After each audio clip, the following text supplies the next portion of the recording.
Hi guys, please like, share and subscribe. And if you want full course for any actuarial subject, visit theactuarialguy.com or WhatsApp on this number. Thank you. Okay, so far we have been talking about some of the fundamental concepts in economics that are demand and supply. Now let's see how do these two interact in order to determine the price of any good or service, and then what is the quantity that is sold or bought in the market, right?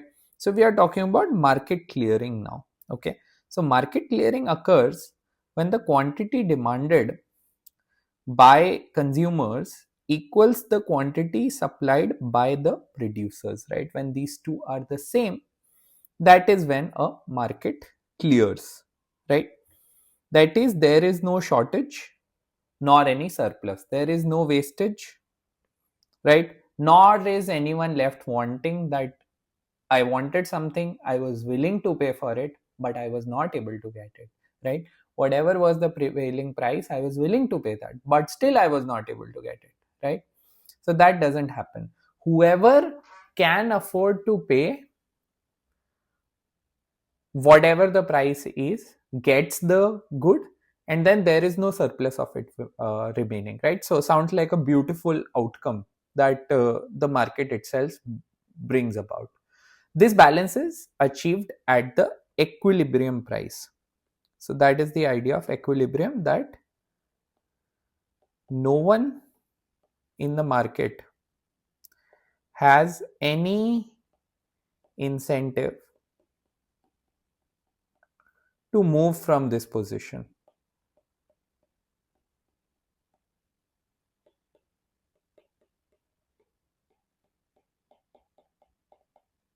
Let me explain through a graphical representation. Okay, so let's just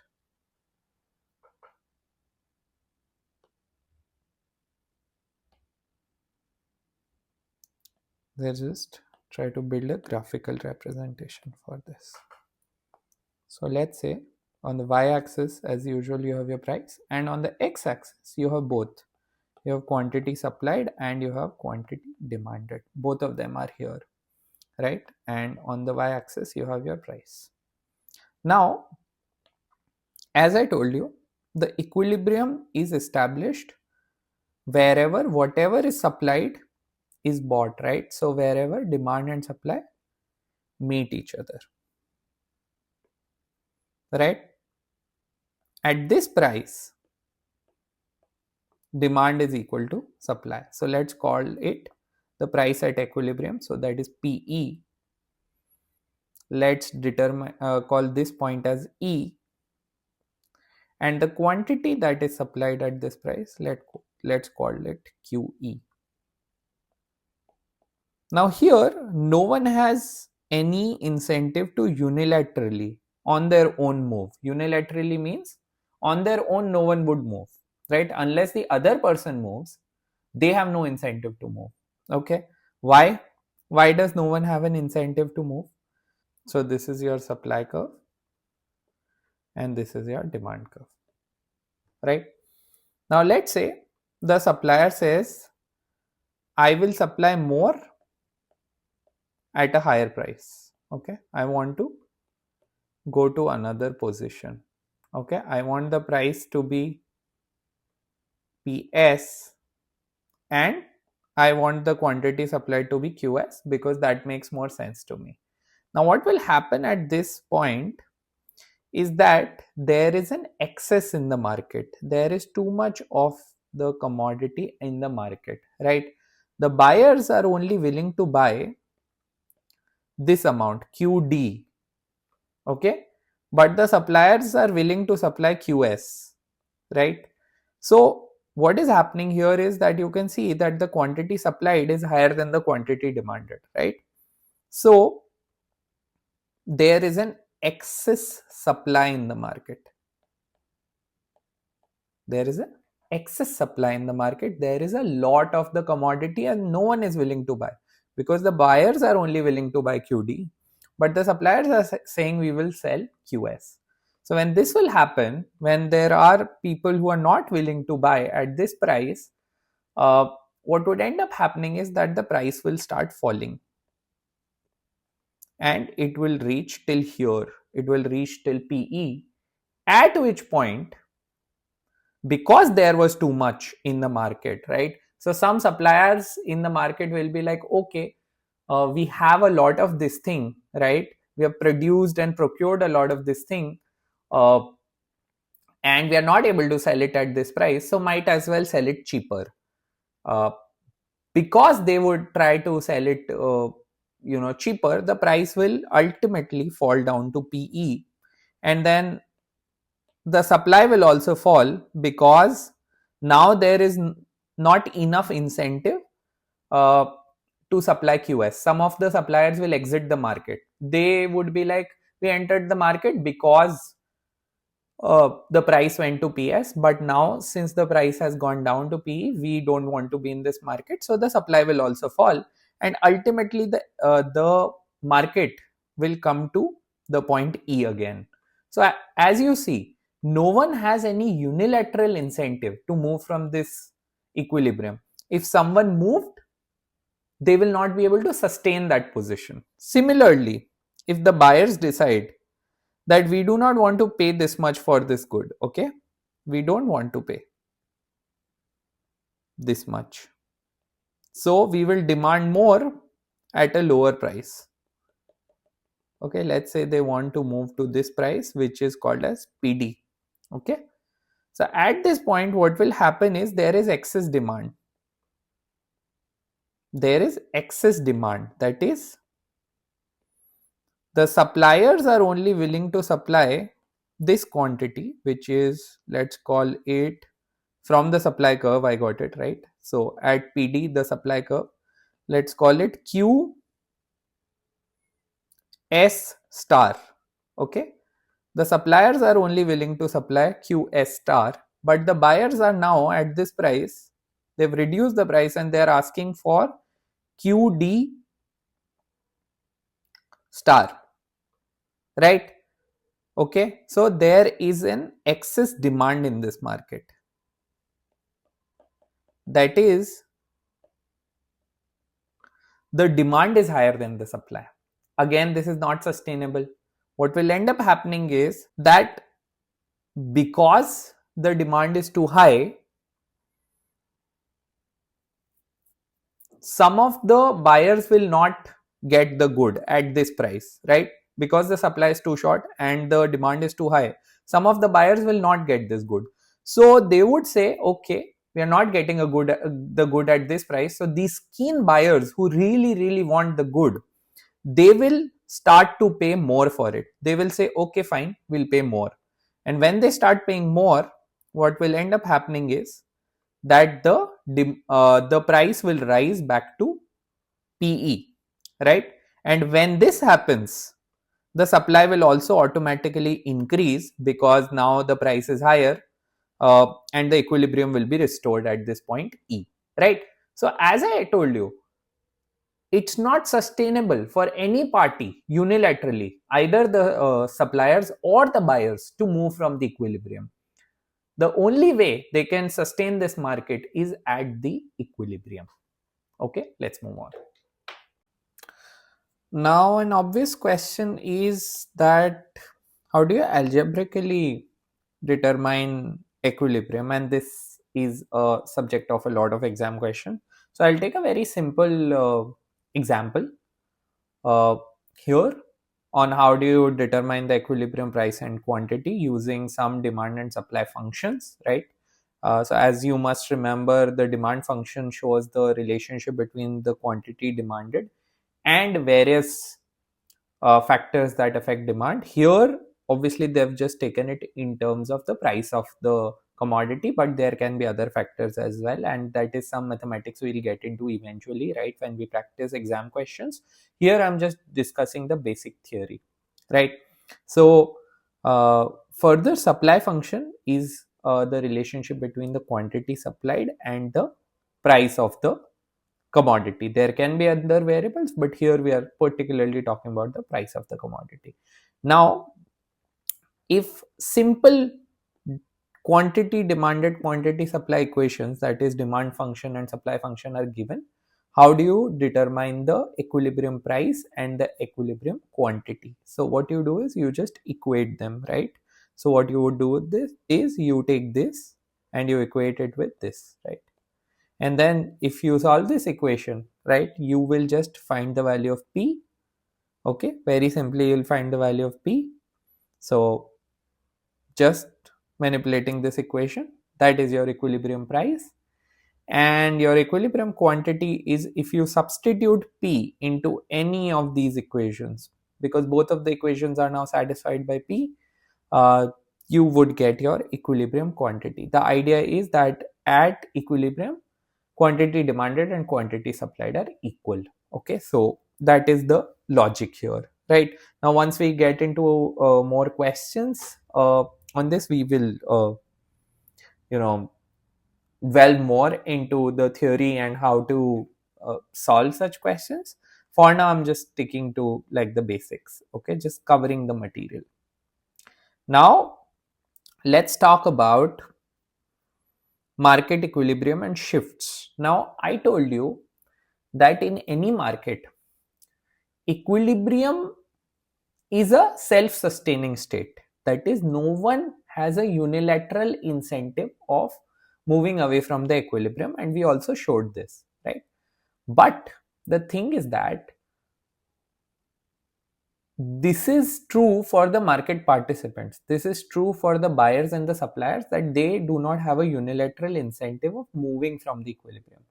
But some external circumstances can change, which can lead to the buyers or the sellers moving from the equilibrium. Okay, what can be these external circumstances?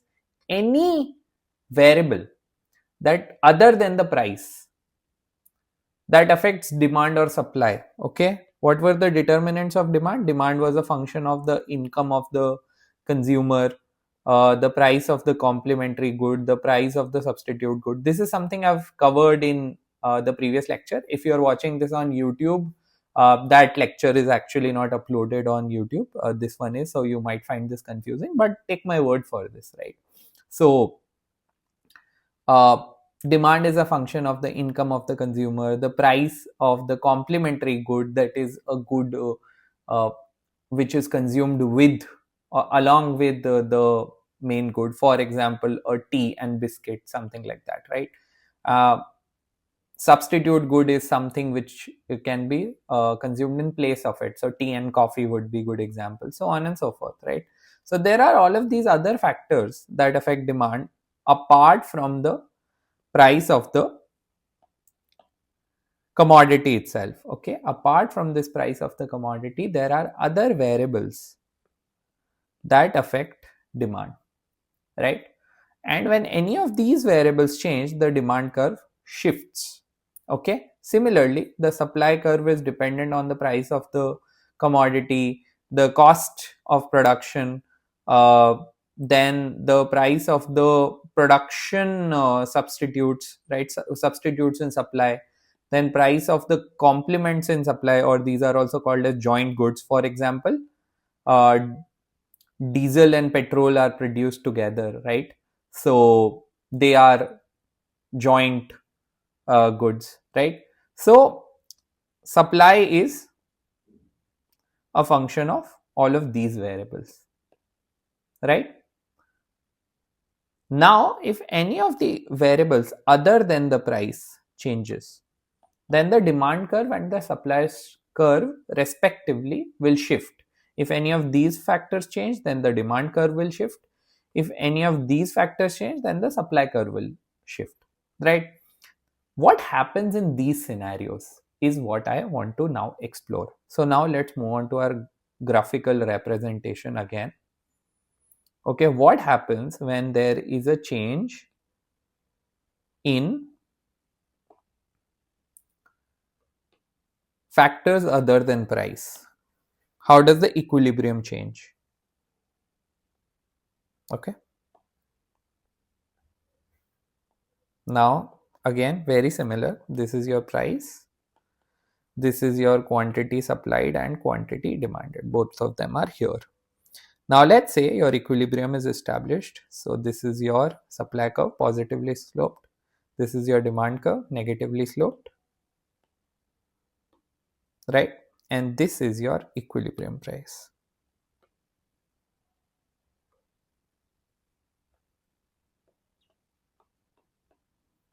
Let's call this as PE. This is equilibrium, and this is your equilibrium quantity supplied. So let's call this QE, right? Now this is where you are. Now let's talk about the first situation. Let's say the income of the consumer increases and this is a normal good. So if the income of the consumer increases, then what will happen is the demand curve will shift to the right.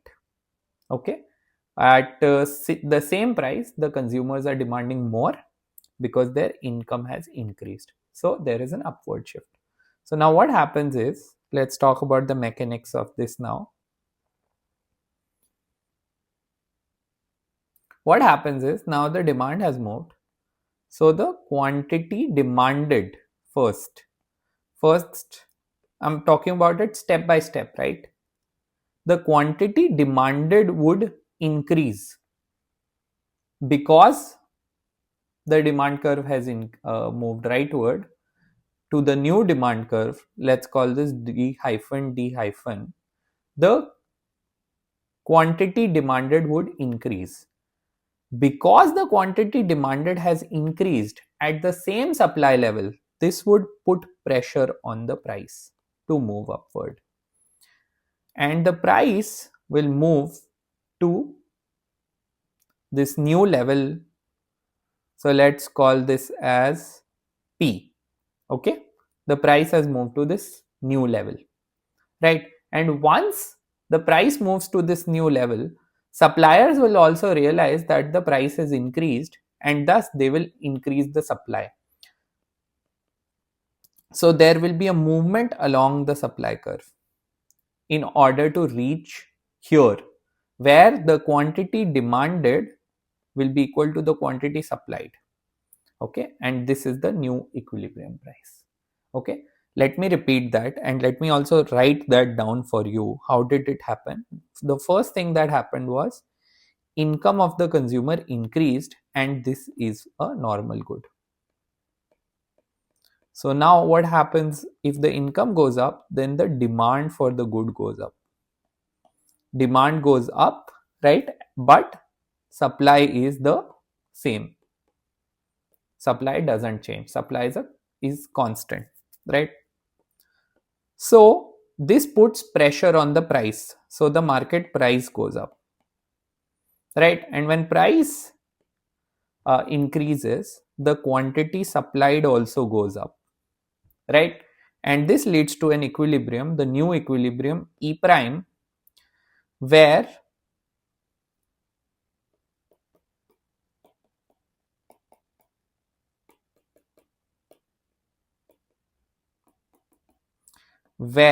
wherever your demand has moved, wherever your quantity demanded has moved, your quantity supplied has moved to the same level and you reach the new price, which is P.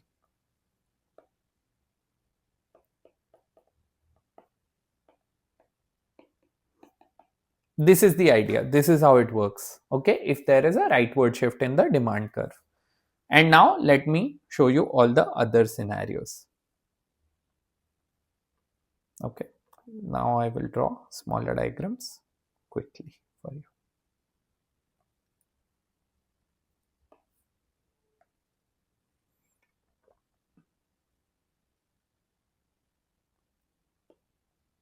This is a supply curve, this is a demand curve, right? And this is my equilibrium level.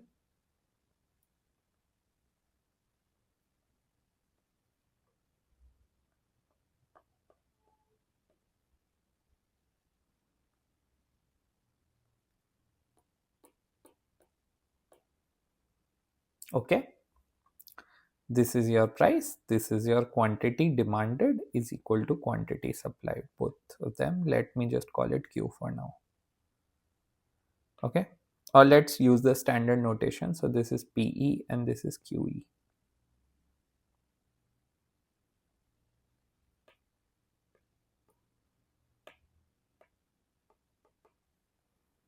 Now let me also create multiple copies of this.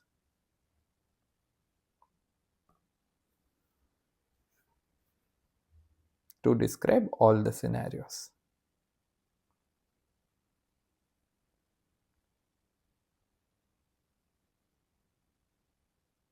Okay, this is another diagram. Okay, and then there is a third diagram here. Okay, so now let's see what is happening in each one of these cases. So we have already talked about what happens if demand goes up, right? Demand increases. Now let's say similarly, another change happens, which is let's say the price of the substitute good goes down. Okay, the substitute good becomes cheaper. When the substitute good becomes cheaper, what will end up happening is that people will move to that, so the demand for this good will fall, so the demand curve will shift leftward. When this happens, this will put pressure on the price to fall, right? So now the new price will be P, right? When this happens, given that the supply has not changed, given that the supply has stayed the same,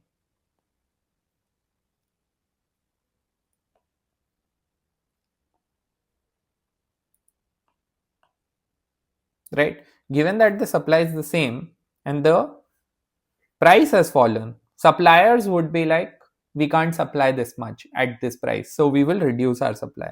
So there is a movement along the supply curve, and the new price is P, and the quantity supplied falls to QS, or let me just call it Q for now. Okay, so the quantity supplied falls to Q, and the new equilibrium is established at this new level, which is E prime. The price is P and the quantity is Q. Okay. Okay, now let's move on to the next case, which is shifting of the supply curve. So you have your supply curve given here as SS, and this is your original demand curve DD. They meet at equilibrium E, where the equilibrium price is PE and the equilibrium quantity is QE, right? So this is where we are standing. Now let's say the cost of production increases. Okay, so if the production becomes costly to do, right, then what happens? Then supply would shrink even at the same price level, so the supply curve would shift leftward. Okay, at every same price level the supply would reduce, so the supply curve would shift leftward. Okay, whenever supply falls, supply curve shifts leftward. Whenever supply increases at all price levels, supply curve shifts rightward. Same is true for demand curve. You would have seen earlier, as I showed you, in all instances when demand increased due to a factor other than price, demand curve shift rightward. Here it shift leftward. So now when the cost increases, the supply curve would shift leftward. Okay, so now let's do this. So this is the new supply curve. Let's say this is called S prime S prime. Okay, now what happens? What are the mechanics that are happening? Okay, firstly, it became costly. The cost structure increased, so it became costly to produce the same goods. So suppliers cut their supply. Once the suppliers cut their supply, in the market there was a shortage, right? There was a shortage in the market, and because there was a shortage in the market, it put pressure on the price because the demand was the same. So the price increases to this new level, which is P. Okay.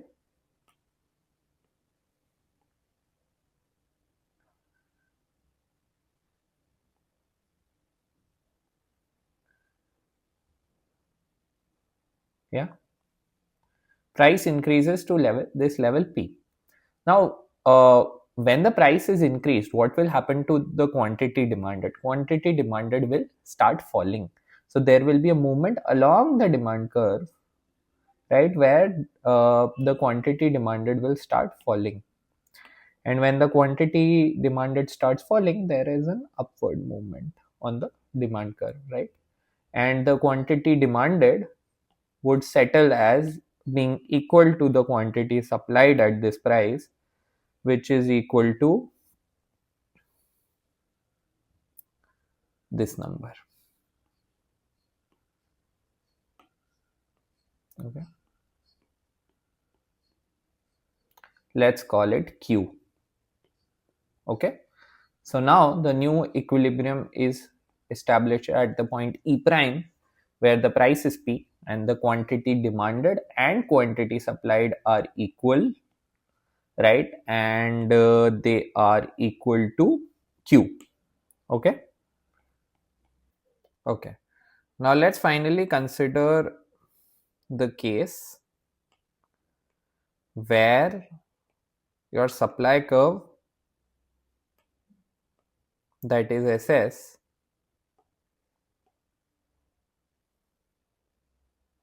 shifts rightward. Let's say the cost of production falls.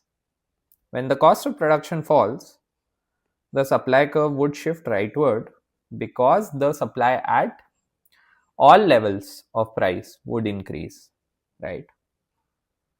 So there's a rightward shift. Now, at this level, what happens is, because the costs have fallen and suppliers have started to supply more, there is too much of this commodity in the market. And when there is a surplus of something, when there is too much of a commodity, what ends up happening is that the price falls. So the price falls to P and the quantity supplied anyway is Q. Okay, now since there's too much of this in the market and the price has fallen, the demand will also catch up, right?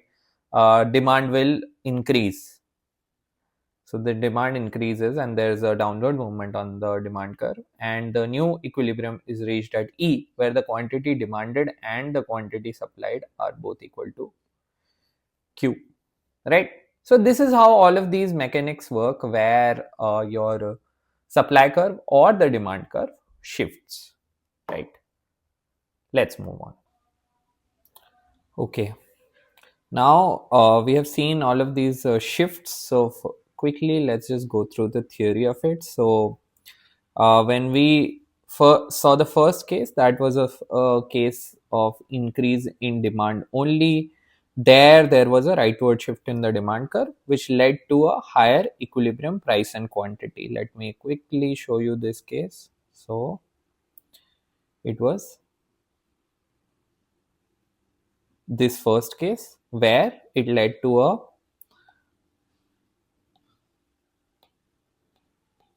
higher equilibrium price as before. Okay, so PE went to P and a higher equilibrium quantity. So QE went to Q. Okay, that's the first. Let's talk about other cases.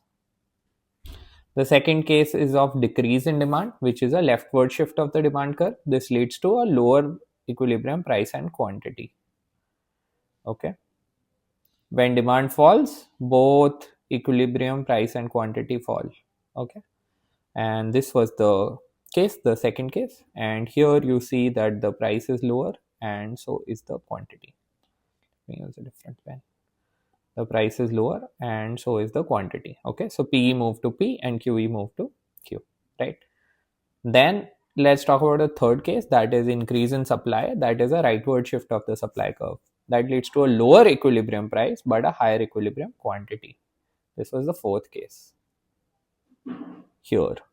Okay, so rightward shift of the supply curve, right? And a lower equilibrium price, but a higher equilibrium quantity. QE moved to Q, PE moved lowered to P. Okay. This was the fourth case that we discussed, right? And now let's just discuss the fourth case in these notes, which is decrease in supply. That is a leftward shift of the supply curve that leads to a higher equilibrium price and a lower equilibrium quantity. Whenever such questions come in the exam, you can just draw the diagram to figure out what is happening, right? So it leads to a higher equilibrium price and a lower equilibrium quantity. It's also intuitive. I'll explain how. Okay, now how do you determine these things intuitively? See, if demand increases, okay, then supply will have to match up. Okay, so one thing you can infer from this scenario, okay, if the demand increases, that is the demand curve shift rightward, the quantity will increase. But the next thing to determine is what happens to the price, right? So in this case, what would end up happening is that demand will be greater than the supply because demand has increased and supply has stayed at the same level. Okay, so there is a shortage in the market. Okay, the commodity is demanded more than it is supplied, so there is a shortage in the market. Okay, which would mean that the price would also go up. So this is how you determine intuitively if there is a shift in the demand curve or the supply curve, what will happen to the price and the quantity. Whenever, see, there are two principles. Okay, the first principle is here is that the initial change can help you determine what will happen to the quantity. So if the demand increases, quantity will increase. If the supply increases, quantity will increase. If the demand falls, quantity will fall. And if the supply falls, quantity will fall. Okay, this is the first principle. The second principle in this case is that if there is a shortage, that is demand is greater than supply, then the price will go up. And if the second rule is that if the supply is greater than demand, okay, if the supply is greater than demand, then there is too much of that good in the market, right? There is a surplus, so the price will go down. Okay, through these principles you can determine intuitively whatever happens in each of the cases. So if the demand goes up, this happens. If the demand goes down, so now you can automatically determine that the quantity will fall. But because demand has gone down, now demand is less than supply, right? So there is a surplus in the market, so the price will also go down. The third case is if the supply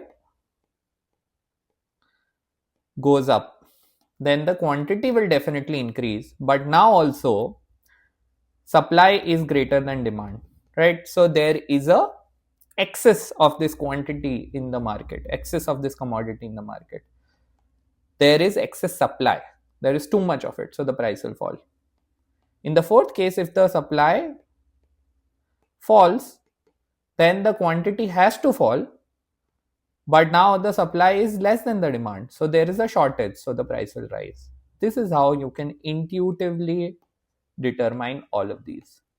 So now what I was able to do through this exercise is that I was able to tell you if the demand increases, decreases, supply increases, decreases, or even if there is a combination of all of both of these, right? Like demand increases, supply decreases, we can create a graph and tell you what will exactly happen to the price or the quantity. Okay, but the reverse is not true. Okay, if I tell you that look, the price has increased, okay, let me write this. If the price has increased from PE to P, okay, price has increased by a certain amount, that is from PE to P. and the quantity has also increased from QE to Q.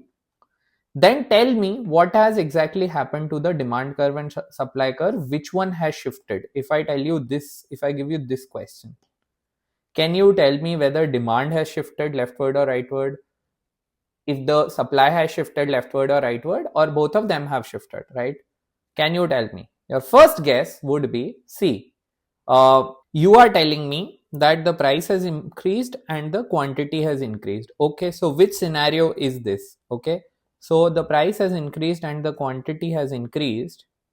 Out of these four, which scenario is this? It's the first one. So the answer must be that the demand has gone up.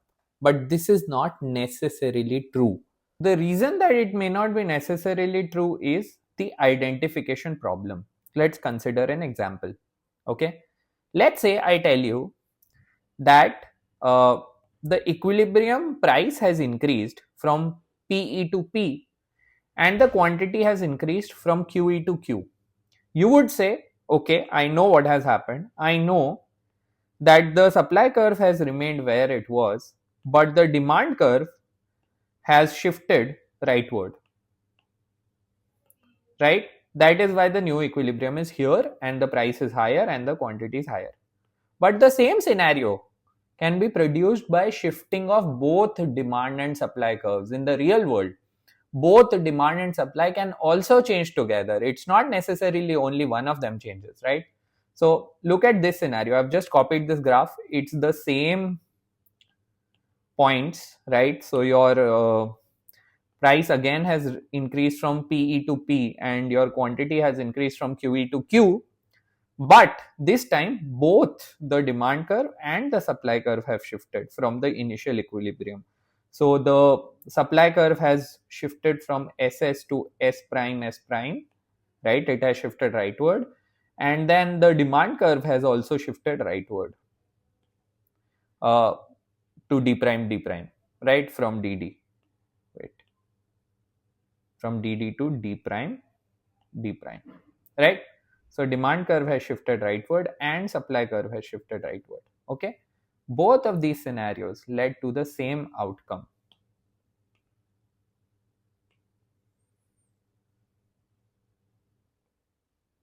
The new supply curve, the new demand curve, right? And then you see the same outcome, right? So based on just the fact that price has increased and quantity has increased, equilibrium price and equilibrium quantity have gone up, you cannot deduce what has exactly happened. There is a lot of ways, lot of combinations of demand and supply changing that this can happen in, right? This is called as the identification problem. So the identification problem arises when it is difficult to distinguish whether the observed change in price and quantity are due to shifts in demand, shifts in supply, or a combination of both, right? Why is this a problem? It's a problem because when supply shifts, price and quantity change, but we may not know if demand has also shifted, right? So you can tell based on each one of these scenarios of increase in demand, decrease in supply in isolation. When one of them happens, you can exactly tell that what will be the impact on price and quantity. Okay, if both of them change, again you can tell the impact on the price and quantity. But if I tell you price and quantity have changed in a certain direction, you can't tell me what has happened in the first place. You can't tell me that whether demand has shifted, supply has shifted, or both have shifted, right? uh, Again, when demand shifts, the same ambiguity arises for supply.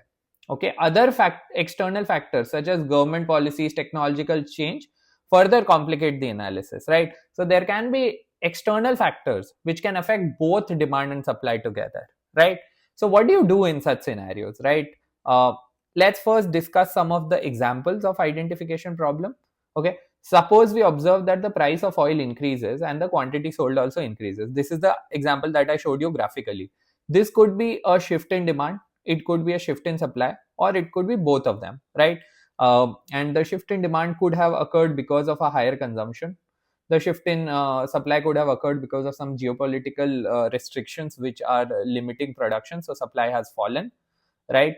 and both could have occurred simultaneously, right? So the data only, if you get the data, right, you don't get graphs. As an economist, as an actuary, you would not get graphs. You would just get the data of historical prices and quantities, right? Without external context, you cannot determine whether demand or supply has shifted, right? Now, what are the solutions to this problem, right? Some of the solutions are as follows. The first is that you use econometric models which can isolate the demand and supply shifts. Okay, one such model is called as the difference in difference model. You can look it up.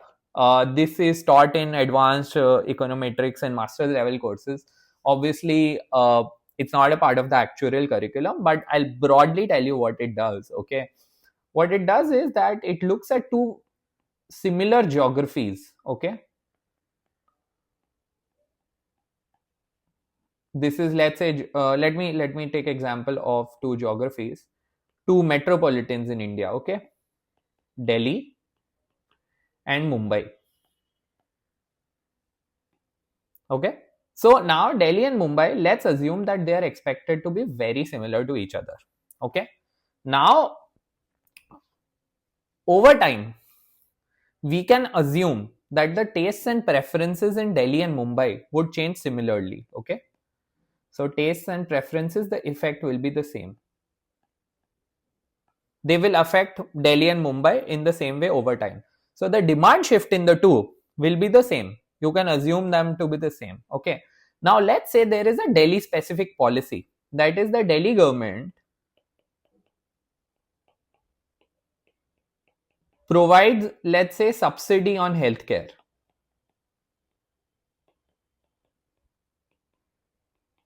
Okay. Let's say the Delhi government is providing subsidy on healthcare. What would that do?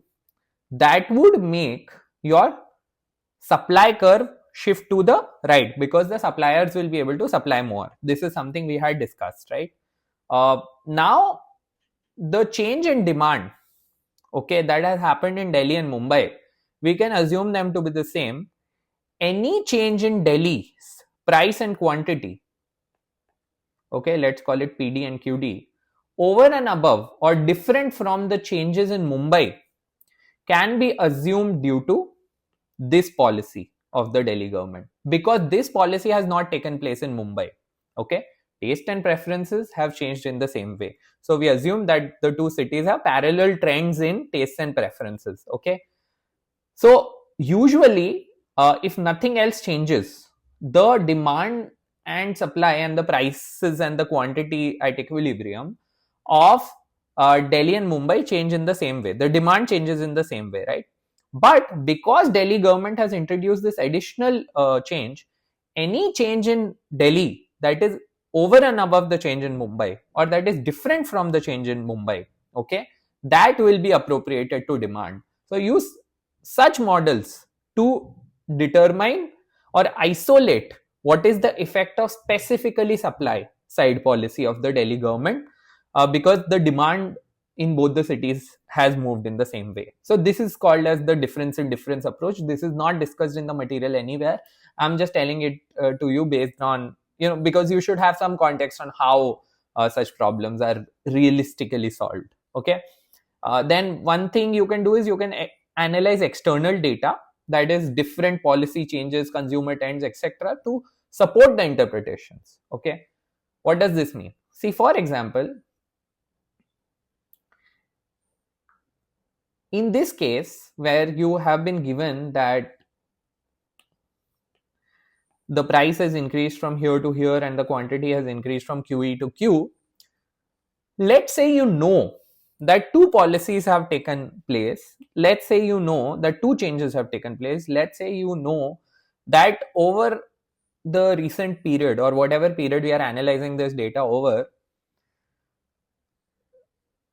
tastes and preferences of the consumers have made the demand shift rightward. That is, demand of the consumers has generally increased. Let's say we are talking about tourism, and of late there is a higher demand for tourism. Okay, but you also know that some new hotels have opened up, right?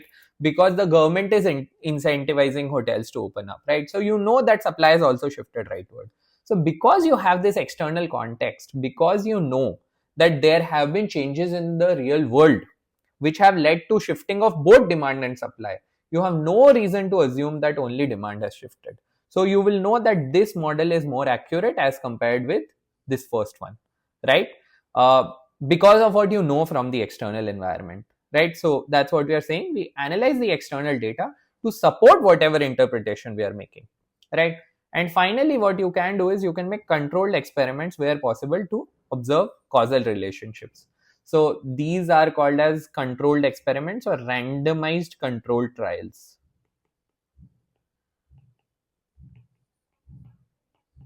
Now, these are very difficult to conduct in economic scenarios. But for example, if you want to know what will be the impact of one particular government tax, okay, so what you do is you take a controlled economy. If you take the economy of a very small area, let's say you just select a city, okay, let's say you have selected Delhi, and you want to see what would be the impact of increased taxes on cigarettes. So what you do is you tell the cigarette industry in Delhi, right, that there will be no other change for the next 1 month. uh, there will be no change in terms of supply, there will be no change in terms of cost structure, nothing. You control everything else. You only show this impact, that is the government tax, okay. And over 1 month you observe Delhi. How does the demand for cigarettes change, or how does the price and quantity of cigarettes change? uh, Based on that, you can just tell what is solely the impact of this tax, because you do not let other variables change, okay, because you control other variables. You can exactly know what is the impact of this tax, okay. So this is the kind of uh, you know experiments that you run in order to isolate the effect of specific shifts in demand and supply because of specific variables, right? Although this is very difficult to do because the cost structure of the cigarette companies may not be in your control, right? It might so happen that suddenly the cost structure of cigarette companies has gone up, and that is what the impact is coming out of. But you are assuming that it's only because of taxes, or you are assuming that you'll be able to control it completely, right? So that is where these experiments are very difficult to design, but again, they are a way which can be used. Okay, now next thing I want to talk about are incentives. Okay, so now many of these shifts in demand and supply, they are driven by external factors, right? But these external factors don't directly affect demand or supply. They in fact affect the incentives of the consumers or the firms, right? So what I want to talk about at this point are what are these incentives which drive uh, human beings as consumers or firms in order to affect demand and supply, okay. So that is our topic of discussion. Now incentives play a crucial role in shaping economic behavior by influencing the choices made by consumers and producers. There are different types of incentives that we will talk about in this course, okay. The first set of incentives are called as financial incentives, that are monetary rewards that encourage specific action, okay. For example, if you provide discounts, that will increase the consumer purchases, okay. There can be performance based bonuses for employees. So for example, in a lot of sales teams uh, across industries, uh, people are given bonuses for making sales, for closing sales, right? So that is performance based because they have measurable targets. If they achieve them, they get incentives. Same is true for insurance agents. They receive a lot of performance based commissions, right? Finally, tax incentives for businesses to invest in green technology. So because global warming is happening, governments across the globe are urging businesses to move to greener technologies, that is lower emission, lower carbon footprint and all of that, right? Now, one is obviously you can tell people, but they won't do it, right? You need to set the right incentives. So one set of incentives are of, these incentives wherein you give some sort of subsidy on greener uh, equipment, or lesser emission you give some subsidy, higher emission you apply some tax, right? uh, then you can also sort of encourage people to use, let's say, solar panels. For example, in India, if a factory generates its own electricity through solar panels, then they get certain kind of benefits, right? They get certain kind of subsidies from the government, right? So these are all financial incentives. They are very easy to understand. I am giving you money to do something, because you want money, you will do it, right? Or you can save money doing something, so because you want to save money, you can do it, right? Now this is all understood well by neoclassical economics. Okay, that is, human beings are rational agents and they're driven by rational economic decisions, so financial incentives work, right? Now then, apart from that, there are non financial incentives, right? Okay. Now, the next thing I want to talk about are non financial incentives.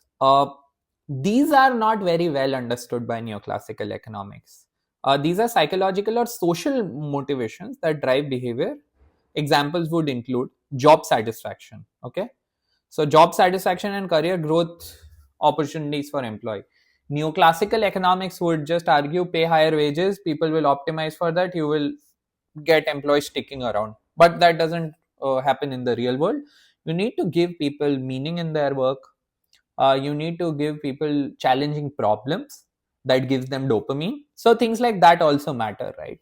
uh, Now, second can be recognition and prestige associated with sustainable business practices. Now, again, if someone is engaging in sustainable business practices, if they are given awards, if they are recognized, if uh, they're featured in a certain list by the government that see these guys are doing the right things and contributing to social good, that adds to a lot of pride, right? And when that pride is sort of massaged, that leads to people being motivated and acting in certain desirable ways, right? Finally, social status derived from luxury good consumption, right? So for example, someone buys an Audi or a Lamborghini, or cars like that, or um, I don't know, people want to have the latest iPhone, things like that, right? So they are trying to drive a certain perception. People throwing big fat wedding events, people taking foreign vacations, while some of them may be driven by personal desires, but a lot of it is show off in Instagram, right? So that signaling of social status is actually a driving factor for a lot of people. Finally, let's just talk about perverse incentives. So these are undesirable incentives, right? They are unintended consequences of a certain scheme or an intervention, usually by the government or by any authority, right? So incentives that lead to unintended and often undesirable consequences, right? We did not want this, but it ended up happening. For example, government welfare programs discouraging job seeking, right? uh, Now, if a good welfare program exists for people, a lot of times certain laid back people would not even seek jobs, right? Or for example, performance based school funding that encourages grade inflation. uh, So if a school is funded based on what the uh, grades the students are getting, the school would just give better grades, right? Or for example, in actuarial exams, because the incentive are exam scores or passing exams, uh,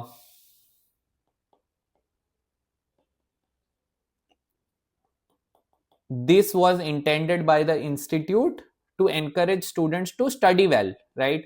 To understand the concepts, to build mathematical acumen, let's say. build mathematical acumen. This was the intention of the institute. But what ended up happening with a lot of coaching institutes coming in is that people are just cramming formula, and they are trying to pass exams anyhow without having very strong concepts, without having a mathematical acumen. That's a perverse incentive. That is not what the institute intended, right? So, people cramming formula because to pass exams